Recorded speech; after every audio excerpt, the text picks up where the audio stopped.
Olá, nesta semana o Panorama IPEA debate a política e a gestão metropolitana no Brasil. O Instituto lançou recentemente o livro Território Metropolitano, Políticas Municipais, que aborda problemas nas metrópoles. E quem conversa conosco sobre esse assunto é um dos autores da obra, Bernardo Alves Furtado, que é diretor adjunto de Estudos e Políticas Regionais, Urbanas e Ambientais do IPEA, e Rômulo José da Costa Ribeiro, pesquisador do Observatório das Metrópoles e professor da Universidade de Brasília. Bem-vindos, bem-vindo Bernardo, bem-vindo Rômulo. Rômulo, queria começar por você, no contexto histórico, né, pegando historicamente, como é que se formou o conceito de metrópole no Brasil? Bem, eu agradeço o convite, né, do IPEA para a gente poder participar. E o contexto no Brasil, ele se fortalece, né, especificamente na década de 60 e 70, a partir de um modelo bem norte-americano, que a ideia inicial era de conurbação, quer dizer, junção dessas cidades, e das ligações econômicas, sociais, culturais que existiam. E nesse processo, nesse período no Brasil, né, o governo militar, quem controlava isso era a federação. Com a Constituição de 88, isso passa para os estados. E aí o processo fica um tanto obscuro nessa transformação, né, do que seria metropolitano no Brasil. E essa que é a nossa grande discussão e pesquisa hoje, acho que inclusive dentro do IPEA, no Observatório, né, o que realmente são essas metrópoles brasileiras, que tinham um modelo na década de 70 e que seguiu até 88, e a partir daí cada estado define a sua forma de metrópole. Perfeito. Agora, Bernardo, por que dessa discussão, né, dessa temática neste momento agora? Pois é, como o Rômulo falou, João, a gente tem a partir da década de 80, com a Constituição Federal, e um pouco da intensificação urbana, a intensificação das trocas de comércio, de fluxo, a mobilidade urbana entre as cidades. Na verdade, a gente tem uma intensificação do fenômeno urbano. E aí, a gente ter municípios estanques, no quais a gente tem um município com uma prefeitura, com uma Câmara de Vereadores constituída, mas problemas em comum, né? Cidadãos que moram numa periferia de uma cidade grande, por exemplo, lá em Osasco, mas precisam se deslocar até a capital para o trabalho ou para o lazer, até uma questão de cultura, a gente começa a ter problemas de saneamento, de habitação, de mobilidade urbana, que não são mais passíveis de execução, de resolução, no âmbito do município de forma isolada. Então a gente pega qualquer município, por exemplo, de alguma periferia cidade, Águas Línguas de Goiás aqui em Brasília, ou lá na Baixada Fluminense em São Paulo, e é muito custoso para a prefeitura, tanto em termos de financiamento como capacidade de gestão mesmo, de oferecer, por exemplo, soluções de habitação para habitantes ou para cidadãos que contribuem com impostos num conjunto maior que é o aglomerado metropolitano. Agora, esse fenômeno, né, de metropolização no Brasil, né, a que ele se deve? Dá para dizer que é bem recente ou é algo que já vem ocorrendo há mais tempo? Não, ele já vem desde a década de 70 e 80 numas cidades principais, que foram aquelas que foram estabelecidas em 73 e 74. A gente tinha cerca de 10 a 12 regiões metropolitanas nessa época. Mas na década de 80 e 90, a gente tem uma intensificação desse processo de urbanização.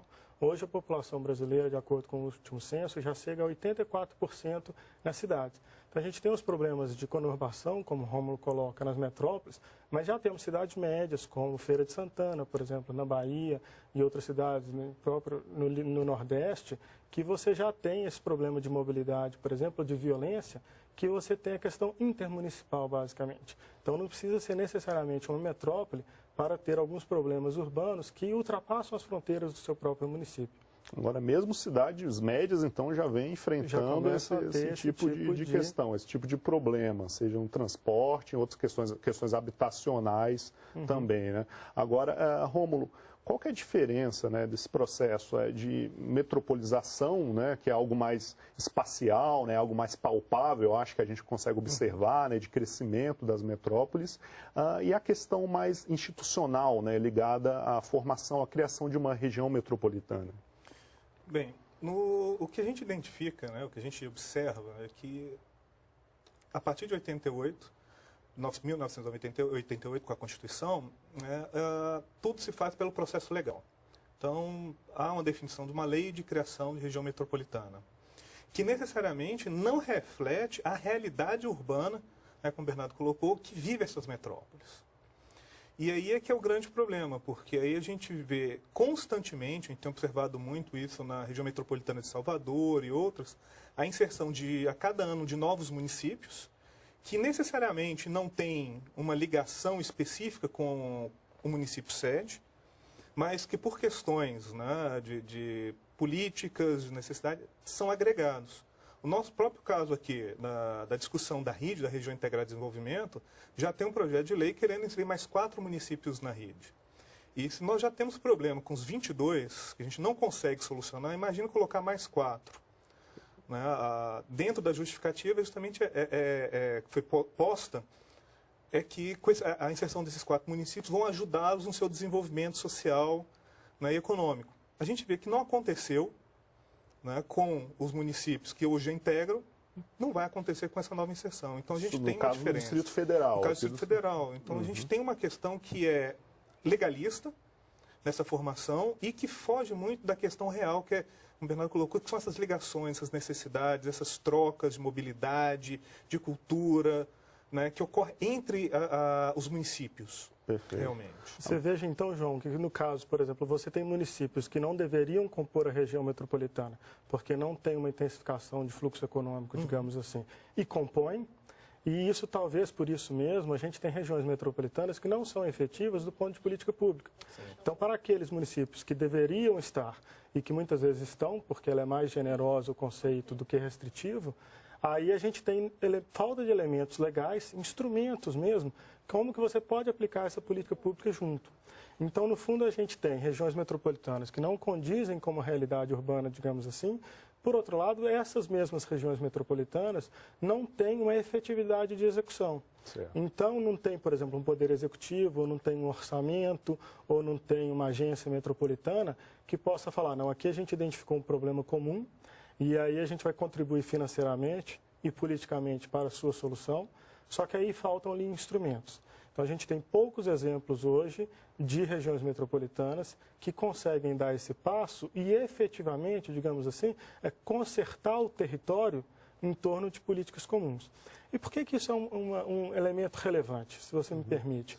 Porque do ponto de vista econômico mesmo, se a região metropolitana tem uma gestão que é mais azeitada, digamos assim, que de um lado ela inclui aqueles municípios que de fato deveriam pertencer, e de outro, ela tem elementos que permitam ao conjunto de políticos, né, exercer no território aquela gestão, certo, é melhor para a região metropolitana como um todo, do ponto de vista econômico, inclusive. Todos se beneficiam, todos exatamente, os municípios. Perfeito. Né? Bom, nosso debate ele está só começando. Daqui a pouco nós vamos discutir os critérios para delimitar as regiões metropolitanas. Até mais.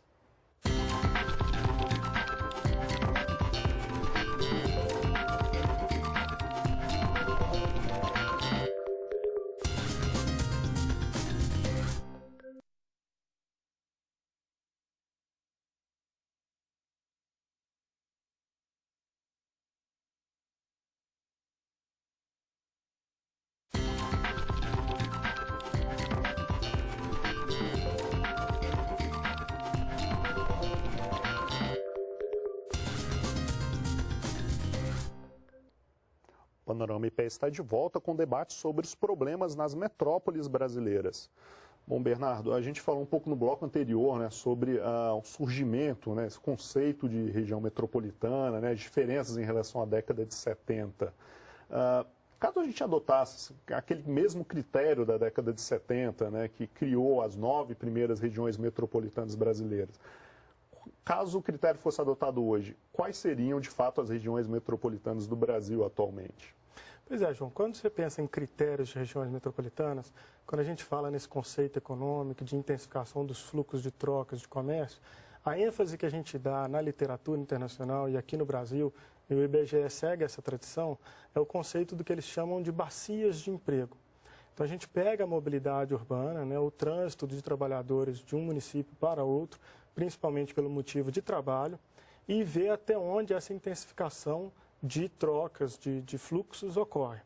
Né? No livro que você apresentou no início, né, o livro que a gente acabou de lançar, Território Metropolitano, Políticas Municipais, o capítulo 4 ele faz exatamente esse exercício. Ele pega os critérios lá da década de 70, faz uma reformulação, né? Naquela época, industrialização, empregos na indústria era uma questão importante, agora já mudou mais a questão de empregos e nos serviços, faz uma adaptação desses conceitos e faz o desenho dessas regiões metropolitanas. O que a gente observa é exatamente aquilo que o professor Rômulo comentava, assim, menos municípios seriam incluídos de fato nas regiões metropolitanas hoje se a gente utilizasse algum critério mais técnico, digamos assim, para fazer o desenho dessas regiões metropolitanas. Certo. Só lembrando que o livro está disponível, né, no site do IPEA, né, o www.ipea.gov.br. Qualquer pessoa pode baixar o arquivo Exatamente. de graça. E o livro está montado de um jeito interessante, que esse capítulo de critérios, por exemplo, é o 4, mas ele é antecedido por um capítulo de conceito, que aí tem uma relevância histórica bastante detalhada, com todos os conceitos revistos e tal. Tem uma discussão sobre justificativa, né? Por que é essencial, não só do ponto de vista econômico, mas também do ponto de vista social, né? A questão da segurança, como é que está a periferia das metrópoles, né? Então, justifica essa discussão desse debate. E tem outros capítulos propositivos que vão discutir as questões setoriais, as questões das finanças. Então, é um livro que está bem coeso. Acho que, de fato, para quem tem interesse no tema, é uma leitura obrigatória. Certo. Agora, Rômulo, ainda falando sobre os critérios, né? Quais seriam, de fato, os critérios mais adequados? Como é que a gente poderia melhorar nessa classificação de cidades, de municípios que estejam realmente integrados socioeconomicamente? Seria possível melhorar essa classificação? Com certeza.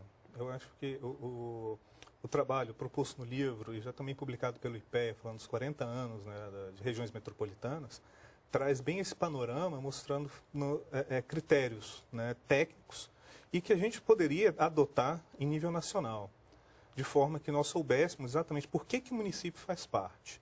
Um deles, né, como o Bernardo colocou, a questão, né, do fluxo, né, de mobilidade e da geração de empregos, que é um dos principais, os dois grandes elementos, né, que geram essa junção entre os municípios, entre os entes. Depois a questão da infraestrutura, porque a gente observa também, né, uma defasagem muito grande de infraestrutura urbana nos municípios de entorno do centro metropolitano e que acabam sobrecarregando, né, esse centro pelas necessidades da população. Um dos exemplos muito claros é a questão da saúde, onde os municípios não têm uma condição adequada, né, na maioria dos casos, e acabam trazendo os seus doentes para o município sede, né, sobrecarregando o sistema de saúde e gerando problemas para toda a população, não só do município sede, mas também para os municípios. Agora, Bernardo, como o Rômulo já falou, há então benefícios e malefícios, né? A gente pode assim dizer, um município ou outro que compõe uma região metropolitana. Citou o caso da saúde, a gente poderia falar também do caso de segurança pública, a questão fiscal, temas relacionados à educação, né? Exatamente, João. A ideia é o seguinte, uma das abordagens é a gente ter, por exemplo, critérios nacionais e estabelecer regiões metropolitanas. Isso é interessante, mas ele pode ter um problema que você passa a ter uma coisa muito determinista, que ou o município, a partir de um critério, né, que pode ser técnico, mas é estipulado, que ele pertence ou não pertence. Uma abordagem alternativa seria o seguinte, tem o conceito já na Constituição de funções públicas de interesse comum. Então, uma abordagem mais relaxada, digamos assim, que observa a possibilidade de inovação e heterogeneidade das unidades da federação, no sentido que elas testam, inovam sistemas de gerenciamento do território, e aí serve como proposta para o terreno nacional, você observaria o seguinte, não, para uma certa função pública de interesse comum, por exemplo, a habitação, esse município aqui tem que integrar o município sede na hora da resolução desse problema. No caso da violência, ele tem que integrar. No caso da mobilidade urbana, alguns municípios entrariam, outros municípios não entrariam. Um capítulo que a gente discute também é a experiência internacional. Certo. E a gente tem visto que nos Estados Unidos, por exemplo, a solução, o encaminhamento da questão metropolitana, e aí o capítulo 3, que é do Jerome Klink, ele é um pouco cético nesse sentido se existe uma solução e qual seria essa solução para as regiões metropolitanas. É interessante porque levanta o debate, né? Perfeito. Bom, então a gente fica na dúvida se seria a gente estabelecendo um critério e arranjando uma região metropolitana, a gente conseguiria resolver o problema como um todo. Certo. Então, essa abordagem alternativa, como eu falava, busca o quê? Para ser determinadas funções públicas de interesse comum, em palavreado simples, né, para cada problema, uma solução. Seja saúde, seja o transporte, educação. Seja habitação, exatamente. Perfeito. Cada caso seria analisado individualmente. No caso da saúde em específico, a gente sabe que a saúde observa uma vantagem de tratamentos hierárquicos, né? A gente não precisa ter um pedólogo, por exemplo, em todos os municípios, ou um operador de cotovelo em todos os municípios. Certo. Então, teria vantagem da gente reunir isso em centros regionais. Mas outros elementos, não. Então, seria mais ou menos nesse sentido. Agora, Rômulo, queria que você falasse um pouco mais sobre a questão habitacional, né? O Bernardo mencionou como um dos temas aí que podem ocasionar problemas, né? Que podem ser o ônus ou bônus, dependendo da região metropolitana. Bem, o que a gente observa no Brasil é um déficit habitacional muito grande, principalmente nas regiões metropolitanas, o que acaba gerando um efeito comum que tem acontecido no Brasil, que é a ocupação irregular. Nos municípios, né, vamos chamar municípios de entorno ao centro metropolitano, a gente também tem observado poucas são as políticas efetivas para habitação. Se você não tem uma política de cunho federal, como é o caso Minha Casa Minha Vida, você dificilmente tem uma política de cunho municipal ou mesmo estadual aplicada ali. E isso vai gerando uma série de problemas, né? Um deles, como eu já citei, a questão de ocupação irregular, porque a população tem que morar em algum local, as pessoas têm que morar, e tentam morar ou onde conseguem pagar ou próximo onde trabalham. Né? Essa é a grande tendência. Agora, se a gente não estabelece, né, como foi colocado, né, políticas específicas, falou, olha, na nossa região metropolitana nós vamos estabelecer políticas específicas, tanto para habitação e vinculado isso com emprego, porque também só a habitação por si só não resolve. A gente tem visto o Minha Casa Minha Vida, né, que tem se colocado, né, as unidades longe das áreas de emprego, então gera um outro problema que é a mobilidade. Então a situação tem que ser casada, então o processo tem que ser pensado em conjunto. Falta essa integração, então, se pensar a habitação com emprego, com acesso a serviços básicos. Exatamente. Isso. E isso é central na questão urbana, João. É muito simples. Por exemplo, eu já tive notícia de um município que o prefeito rejeitou uma oferta de Minha Casa Minha Vida. Por quê? Se você tem um município que é periférico, não tem indústria, não tem serviço, não tem geração de PIB, você recebe habitação, no fundo você está recebendo famílias, né? 2.000 unidades familiares, digamos assim. No momento seguinte vai ser demandado escola, vai ser demandado saúde, atendimento básico, lazer, o que está certo. Só que aí é que entra essa questão da compartilhamento da responsabilidade da metrópole. Né? Se aquela unidade familiar vai fornecer trabalhadores, digamos assim, para o conjunto da região metropolitana, é o conjunto da região metropolitana que tem que arcar com os serviços urbanos, né, no sentido mais amplo, para aquela população. Então, esse prefeito está certíssimo. Eu não quero só cidadãos aqui que venham me demandar serviços e não vão gerar impostos nenhum. Certo. Né? Então, por isso que não dá para, e é o que acontece hoje em dia, e aí eu sou bem enfático nisso, para a gente o título do livro é isso, né? Território metropolitano. A geração de riqueza do PIB é o PIB de São Paulo. Mas a política municipal. Então, no caso da habitação, não pode ser assim. A política de habitação, fala assim, não, esse não é no meu município, não é meu problema. Não, você é problema porque você está integrado na questão socioeconômica da região metropolitana como um todo. Então, é responsabilidade, é corresponsabilidade dos municípios vizinhos contribuírem na oferta de mobilidade, por exemplo, de saneamento para aquelas unidades domiciliares que chegaram ali, né? Então, esse entendimento da realidade, da opinião pública e dos prefeitos é que é central. Perfeito. Bom, muito bem. Nós vamos continuar a nossa conversa daqui a pouco. Depois do intervalo, vamos discutir a desigualdade entre os municípios metropolitanos. Fique com a gente.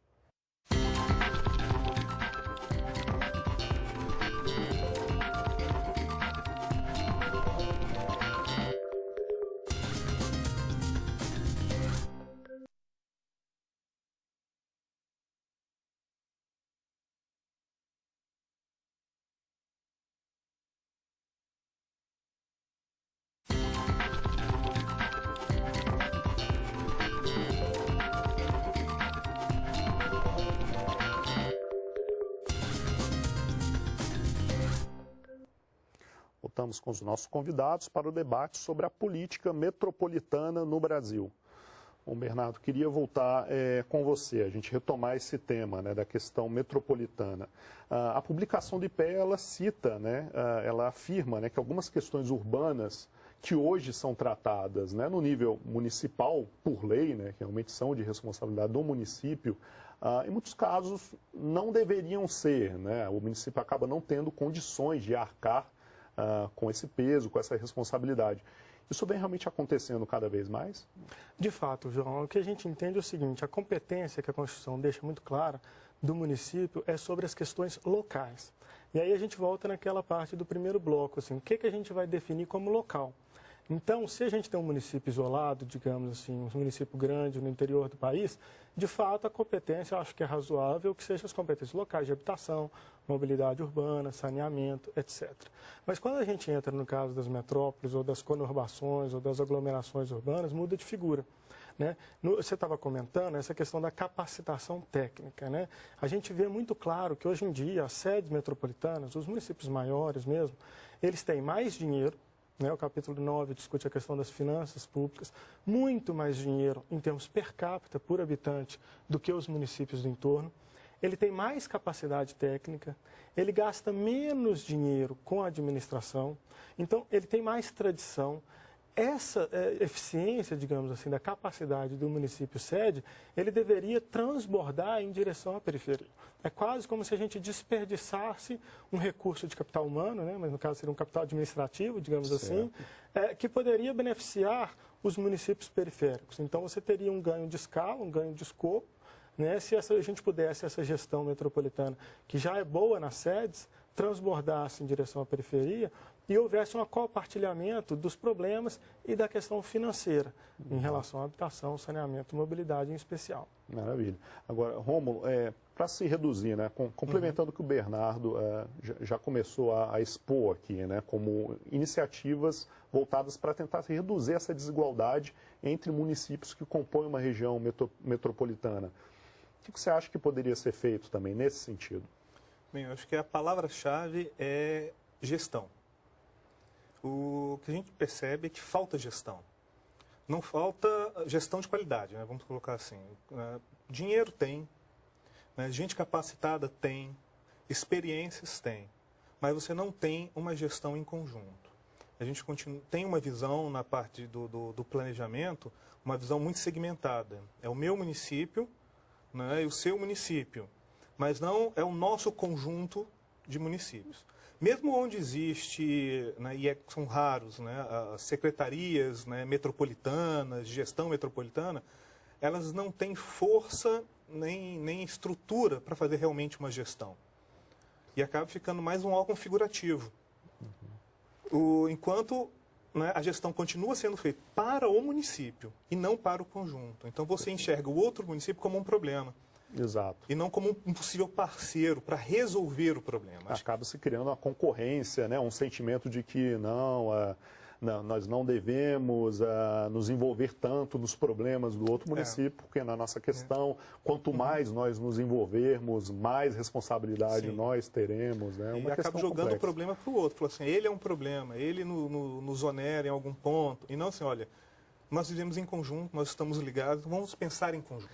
A chave disso, assim, não são meus eleitores, né? São os eleitores dele. Então, no fundo, como que eu vou estar gastando o meu recurso financeiro com eleitores do outro, né? Eu reforço esse ponto, João, que ele coloca assim, de união municipal, mas mais que isso também tem que ter uma união setorializada, porque muitas vezes a gente tem prefeituras que elas, independentemente no território mesmo delas, elas tratam a questão urbana de forma segmentada. Sim. Então a Secretaria de Habitação não sabe qual que é o plano de mobilidade, né? O plano de mobilidade ele chega até o limite do município e para. Acontece aqui no DF, né? A gente tem esse tipo de problema. Certo. Então seria uma união pelo segmento, uma união pelo setorializado. Aí é que eu acho que essa questão dos eleitores ela tem que ser resolvida no sentido de um pacto, né? Os eleitores do conjunto da região metropolitana, e aí a região metropolitana de Belo Horizonte, por exemplo, está tentando enfatizar um pouco o conceito de cidadão metropolitano, porque é nesse sentido que assim, para os eleitores no médio e longo prazo, vai ser bom se o município vizinho, é muito melhor eu ser vizinho de um município rico do que ser vizinho de um município que tem desigualdade, que tem violência, porque acaba transbordando. Exatamente. Né? Então, na opinião pública, é importante que essa metropolização esteja bem gravada na cabeça das pessoas. Agora, em relação às despesas orçamentárias, né, acho que um ponto interessante, né, de se discutir essas diferenças, né, entre os municípios da mesma região. O livro menciona, por exemplo, a questão do planejamento, né, e despesas administrativas, que proporcionalmente são menores na sede, né, do município do que na periferia. Causou surpresa isso? É normal? Não, o que esse dado reflete, no fundo, é essa eficiência maior das sedes. Né? O Rômulo fala de capacidade técnica, a gente tem e tal, mas é concentrado nas sedes. Então, a gente tem pessoal mais bem remunerado, com mais experiência e tal, nas sedes metropolitanas. O que causa espécie também é o seguinte, o sistema de tributação brasileiro, João, ele é muito devolutivo. Então, os municípios se baseiam muito na questão das transferências. E a gente vê que, como a atividade econômica está concentrada na sede, então os recursos também ficam na sede. Rômulo, agora para a gente encerrar, falta política pública federal também para tentar resolver, ou ao menos minimizar o problema, ajudar as regiões metropolitanas, né, os estados. Quais que devem ser os próximos passos? Eu acho que o governo federal ele tem que repensar a lei que passou a obrigação aos estados e de forma a transformar isso de fato num conjunto, como o Bernardo falou. Eu acho que o governo federal ele tem que rever, inclusive, com o que tem se discutido, né, desde 2004, que é o Estatuto da Metrópole, hoje já defasado, tem que ser revisto uma série de pontos, mas uma iniciativa interessante como foi o Estatuto das Cidades. O que é essa região metropolitana? O que nós queremos dela? Quais são as relações entre os municípios? De forma que a gente possa trabalhar os segmentos, mas visando o todo. E que as pessoas, como o Bernardo bem ressaltou, entendam que fazem parte deste conjunto e não do município específico. Assim como os políticos também. Porque perpassa a questão, né, da financeira, questão orçamentária, para entender, olha, o orçamento o repasse não é meu, mas é para a melhoria do conjunto. Muito bem, queria agradecer então ao Rômulo, também ao Bernardo pela participação aqui no Panorama IPEA. Obrigado. Agradeço também a todos vocês que nos acompanharam. Panorama IPEA fica por aqui e até a próxima semana.